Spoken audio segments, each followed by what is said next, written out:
मेरा ईमान है कि आप लोग सब खुश होंगे, ठीक होंगे। आज सुबह किसी ने एक पोस्ट भेजी मुझे, वीडियो। दो नौजवान चर्च के दरवाजे पे खड़े थे और एक नौजवान दूसरे से पूछ रहा था कि भाई चर्च के दरवाजे क्यों बंद हो गए हैं। तो उसने एक जवाब दिया। उसने कहा चर्च के दरवाजे इसलिए बंद हो गए कि हम अपने दिल के दरवाज़ों को खोलें और यीशु को अपने दिल में आने दें।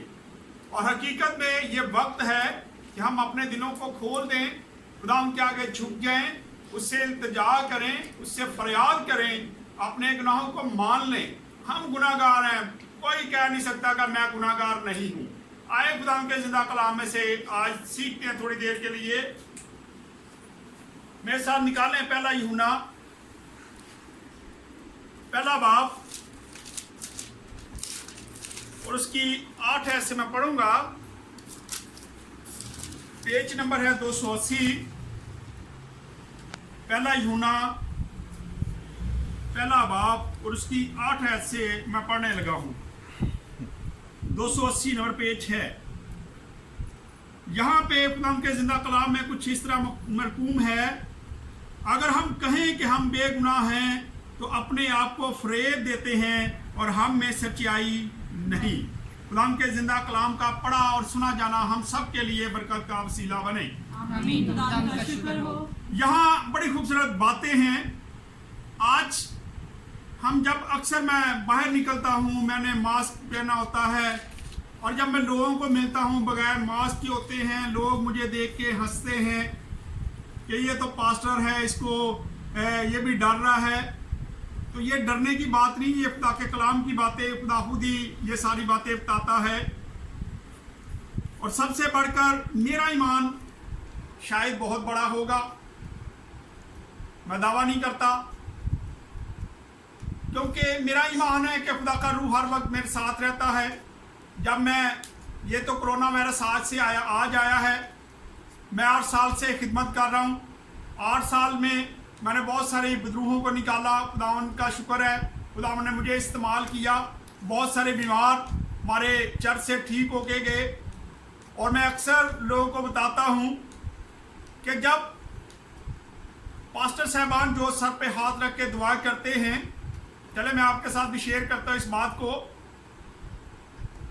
तो जब खुदा के खादम सर पे हाथ रखते हैं तो समझ लें कि दूसरे की बीमारी को अपने ऊपर लेते हैं या दूसरे की बदरू को अपने ऊपर लेते हैं। लेकिन खुदा का रूह जिन खादमीन के साथ होता है, ये एंटीवायरस का काम करता है।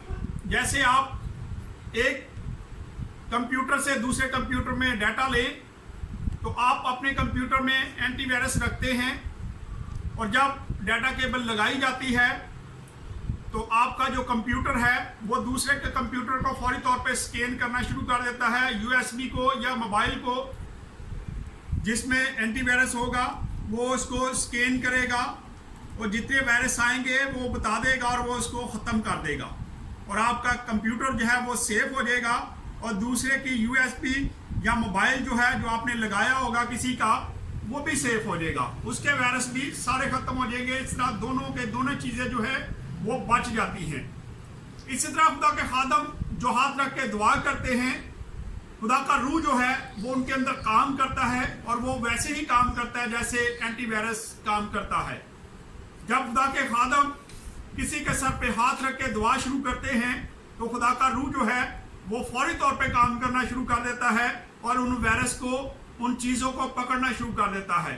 और जैसी कोई चीज़ खुदा के खादमों की तरफ माइल होती है, उस कंप्यूटर में आने की कोशिश करती है, खुदा के खादमों में आने की कोशिश करती है, बीमारी या कोई बदरू, तो खुदा का रूह जो है उसे रास्ते में ही ख़त्म कर देता है। इसलिए हमारा बहुत बड़ा ईमान होता है। जो खादमीन सर पे हाथ रख के दुआ करते हैं उनको समझ लेना चाहिए कि खुदा का रूह जो है वो उनके अंदर बसा हुआ है और वो एंटीवायरस का काम करता है। इसलिए किसी खादम में अगर खुदा का रूह काम करता है तो किसी खादम में वो दूसरे किसी की बीमारी लग नहीं सकती, ना बीमारी उसमें दाखिल हो सकती है, ना कोई बदरू उस पर अटैक कर सकती है। लेकिन आपके कंप्यूटर में अगर एंटीवायरस आपने इंस्टॉल ना किया हो, तो जब आप किसी का मोबाइल लगाएंगे या किसी की यूएसबी अपने मोबाइल कंप्यूटर को लगाएंगे तो उसके जितने वायरस होंगे वो आपके अंदर चले जाते हैं, आपके कंप्यूटर में चले जाते हैं। इसी तरह अगर खुदा का रूह किसी पास्टर के अंदर काम ना करता हो, पास्टर रूह से खाली हो और वो ऐसा काम कर ले, वो किसी पे हाथ रख के दुआ कर देते हैं, बहुत पास्टर साहबान जो हैं वो ये जोश में आके ये काम कर बैठते हैं, गलती कर लेते हैं, हाथ रख देते हैं और जैसे ही हाथ रखते हैं उसकी तमाम जो बीमारी है, तमाम जो बदरू की तस्वीरें होती हैं वो उस खादम में, उस पास्टर में दाखिल हो जाती हैं, क्योंकि उसके अंदर खुदा का रूह नहीं होता, उसके अंदर एंटीवायरस नहीं होता। आज बहुत ज़रूरी है कि खादमीन को खुदा से एंटीवायरस इंस्टॉल करवाने की ज़रूरत है, और जब खुदा का रूह हम में बस जाता है तो वो एंटीवायरस का काम करता है। इसलिए मुझे कोई डर नहीं है।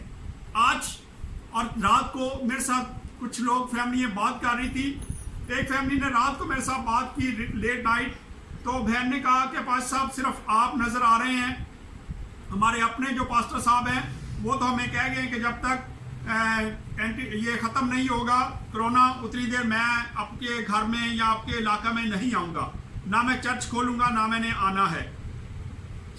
आज भी एक बहन से मेरी बात हो रही थी, वो भी मुझे ये बता रही थी कि भाई हमारे चर्च में तो पास्टर साहब आते ही नहीं है, ना हमारे घरों में आते हैं, हम उनको फ़ोन भी करते हैं कि जी आप आएँ घर दुआ ही कर दें, तो वो आगे से कहते कि नहीं जी मैं नहीं आने वाला। खुदा का रूह हमें गाइड करता है, हमें खुदा के कलाम के मुताबिक अपनी ज़िंदगी भी बसर करनी चाहिए। हमें अपने घरों में रहना चाहिए, खुदा का कलाम ही ये बताता है। लेकिन जहाँ खुदा के लोगों को, खुदा के खादमों की ज़रूरत होती है, खादमों को वहाँ जाने की ज़रूरत भी है, क्योंकि खुदा ने जो रूहें आपके ज़िम्मे लगाई हैं, जो भेड़ें आपको दी गई हैं, आप उनके गलाबान हैं तो आप गलाबानी ठीक तरीके से करें।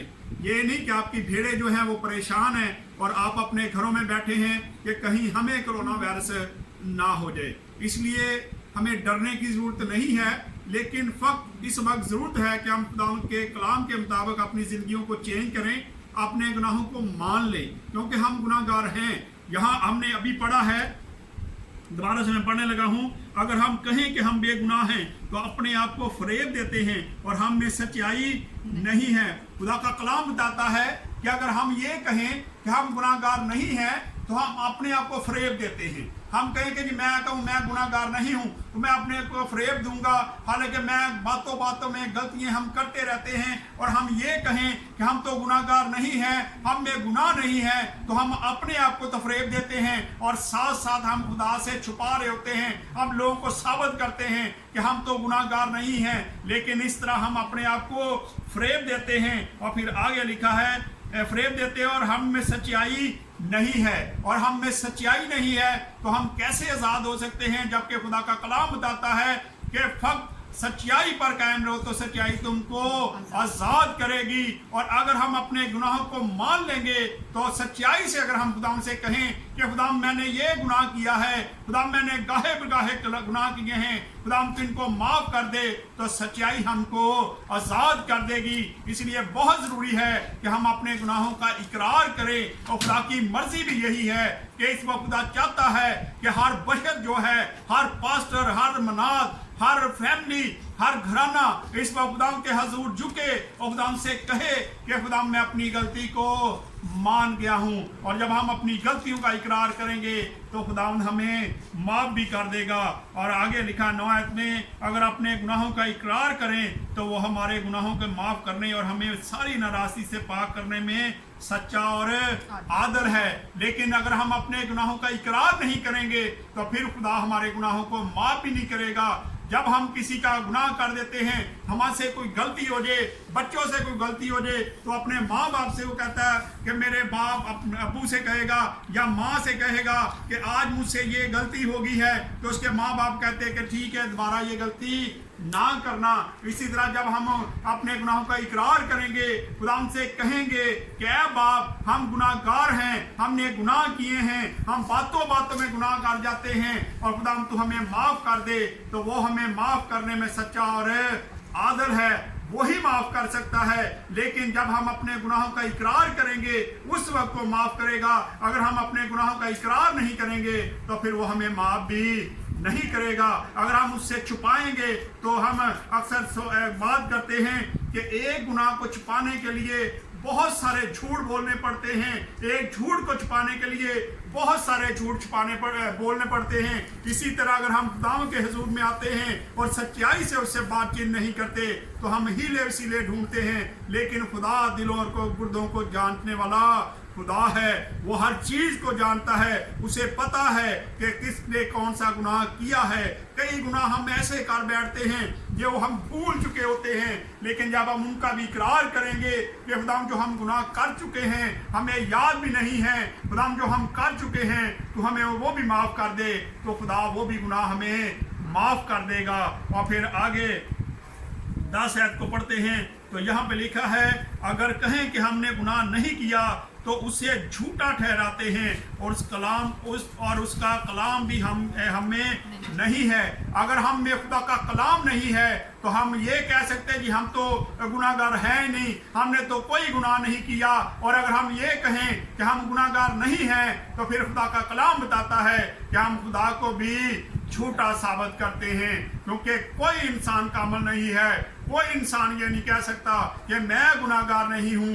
यहाँ हम पढ़ते हैं आखिरी आयत में 10 में कि अगर हम ये कहें कि हम गुनाहगार नहीं हैं तो हम उसको झूठा साबित करते हैं और उसके कलाम को भी हम नहीं मानते, और वो उसका कलाम जो हमारे दिलों में नहीं है। और फिर अगर हम 2 बाब की पहली आयत को पढ़े तो यहाँ पे लिखा है, ऐ मेरे बच्चों ये बातें मैं तुम्हें इसलिए लिखता हूँ कि तुम गुनाह ना करो। अगर कोई गुनाह करे तो बाप के पास हमारा मददगार मौजूद है, यानी यीशु मसीह रास्तबाज। अगर हम अपने गुनाहों का इकरार करेंगे तो खुदावंद यीशु मसीह खुदा के पास है, वो अपने बाप के पास है, वो हमारी गुनाहों की शिफायत करेगा और वो हमारे गुनाहों को माफ करने की भी ताकत रखता है। 3-4 तरह के गुनाह हैं, आए जरा देखते हैं गुनाह क्या क्या कैसे हम करते हैं। पहला गुनाह जो है वो है हम गाफलाना गुनाह करते हैं। कई बार हम गफलत से गुनाह कर देते हैं, हमें पता नहीं होता और हमसे गुनाह हो जाता है, और फिर हम ख्याल से फेल से गुनाह कर बैठते हैं। हम ख्यालों में ऐसे बातें सोच लेते हैं जिनसे गुनाह सरजद हो जाता है, ये भी गुनाह है। और फिर उसके बाद पोशीदा गुनाह है जो हम पोशीदगी में करते हैं और हम समझते हैं कि किसी को नहीं पता चला, लेकिन खुदा हर चीज़ को देखता है। बेशक खुदा गुनाह को नज़रअंदाज कर देता है, वो नहीं देखता, लेकिन जो गुनाह हम करते हैं वो खुदा की नज़र में होते हैं। खुदा को पता है कि इसने ये गलती की है, इसने ये गुनाह किया है। और फिर एक गुनाह है ज़ाहरी गुनाह जो हम दिलेराना तरीके से कर देते हैं। हम लोगों के सामने गालियाँ निकाल देते हैं, हम झूठ बोल देते हैं, हम नशा करते हैं, लोगों के सामने करते हैं, ये जारी होता है और हम समझते हैं इससे कोई फ़र्क नहीं पड़ता, लेकिन चीज़ों से सारी चीज़ों से बहुत ज़्यादा फ़र्क पड़ता है। आए यूहन्ना रसूल की इंजील को ज़रा देखते हैं। अगर आप लोगों के ख्यालात में मैं भी पिछले दिनों मैंने किसी घर में मैसेज दिया तो वहाँ कुछ लोग थे जिन्होंने ये बातें की कि नहीं जी, अगर एक बार हम गुनाहों का इकरार कर लेते हैं तो दोबारा हमें गुनाहों की माफ़ी मांगने की ज़रूरत नहीं है, तौबा करने की ज़रूरत नहीं है। आए ज़रा अभी हमने यहाँ पे देखा कि खुदा का कलाम हमें क्या बताता है। आए एक बहुत बड़ी सच्चाई देखते हैं कलाम में से। निकाले यूहन्ना रसूल की इंजील 21 बाब और उसकी हम पढ़ेंगे 15 आयत से। यहाँ खुदावंद यीशु मसीह पतरस ने, आपको पता है कि पतरस ने खुदावंद यीशु मसीह का 3 बार इनकार किया। जब उससे पूछा गया कि तू इनके साथ है, तू इसका शागिर्द है, तो उसने कहा मैं इसको नहीं जानता। 3 बार उसने उसका इनकार किया था। और खुदावंद यीशु मसीह ने, यहाँ पे हम देखते हैं कि खुदावंद यीशु मसीह अपने जी उठने के बाद जब पतरस को मिलता है तो यहाँ पे हम पढ़ लेते हैं तो वो 3 बार ही उससे इकरार करवाता है।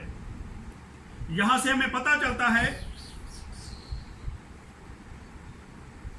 कि जितने गुनाह हम करते हैं उतनी ही हमें माफ़ी मांगने की भी जरूरत है। आए पढ़ लेते हैं जरा। लिखा, और जब खाना खा चुके तो यीशु ने शमौन पतरस से कहा, ऐ शमौन यूहन्ना के बेटे, क्या तू इससे ज्यादा मुझसे मोहब्बत रखता है? उसने उससे कहा, हाँ खुदावंद, तू तो जानता ही है। यहाँ हम देखते हैं कि पहली बार खुदावंद यीशु मसीह ने उससे इकरार करवाया था, क्या तुम मुझसे प्यार करता? उसने कहा, हाँ मैं करता हूँ, मैं तुझसे मोहब्बत करता हूँ। ये उसका इकरार था, ये पहले बार उसने किया। और फिर आगे फिर उसने लिखा मैं तुझे अजीज रखता हूँ। उसने उससे कहा, तू मेरी बड़े चरा। खुदावन साथ साथ उसको बहाल कर रहा था। और आगे फिर देखते हैं तो लिखा है, उसने दोबारा उससे फिर कहा, ऐ शमौन यूहन्ना के बेटे, क्या तू मुझसे मोहब्बत रखता है? ये दूसरा इकरार था। उसने कहा, हाँ खुदावन, तू जानता ही है कि मैं तुझको अजीज रखता हूँ। उसने उसे कहा, तू मेरी भेड़ों की गलाबानी कर। यहाँ खुदा उसको रुतबे बदलता जा रहा है, खुदा उसको औहदे देता जा रहा है। जैसे जैसे उसके गुनाह माफ हो रहे हैं, खुदा साथ साथ उसके औहदा भी बढ़ाता जा रहा है। और फिर आगे 17 में लिखा है, उसने तीसरी बार उससे कहा, ऐ शमौन यूहन्ना के बेटे, क्या तू मुझे अजीज रखता है? चूंकि उसने तीसरी बार उससे कहा, क्या तू मुझे अजीज रखता है, इस सबब से पतरस ने दलगीर होकर उसे कहा, ऐ खुदाम, तू तो सब कुछ जानता है, तुझे मालूम ही है मैं तुझे अजीज रखता हूँ। यसु ने उसे कहा, तू मेरी भेड़ें चुरा। यहाँ पे हम देखते हैं पतरस ने 3 बार खुदा यसु मसीह का इनकार किया, और यहाँ खुदा यसु मसीह 3 बार उससे इकरार करवाता है, और तीनों बार उससे पूछता है बार बार। ये उसका इकरार था, और खुदा यसु मसीह उसको बहाल कर रहा था। जैसे जैसे वो अपने गुनाह का इकरार कर रहा था, जैसे वैसे वो कह रहा था कि मैं तुझसे प्यार करता हूँ, वैसे वैसे वो खुदावंद उसके दिल में डाल रहा था। उसे याद आ रहा था कि मैंने 3 बार खुदा यसु मसीह का इनकार किया है। और आखिरी हवाला देख के इसको बात खत्म करेंगे। आए मेरे साथ निकालें मिसाल 28 बाब और उसकी 13 आयत को पढ़ेंगे जरा। पेज नंबर है 699 पेज नंबर है। इंसाल 28 बाब और उसकी 13 आयत को मैं पढ़ने लगा हूं।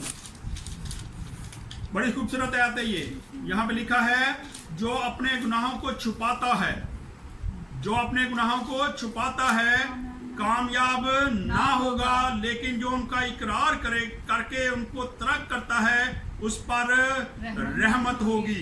बहुत जरूरी है कि इस